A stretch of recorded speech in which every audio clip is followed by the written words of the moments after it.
சங்கீத ஸ்வரங்கள் ஏழே கணக்கா இன்னும் இருட்டா என்னதோ மயக்கம்.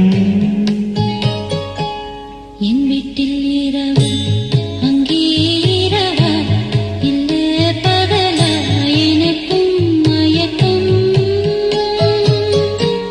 நெஞ்சி என்னவோ நினைச்சு நானும் தான் நினைச்சேன் ஞாபகம் வரது யோசிச்சா தெரியும் யோசனை வரல தூங்கனா விளங்கும் தூக்கம்தான் வரல பாடுறேன் மெதுவா உறங்கு. சங்கீத ஸ்வரங்கள்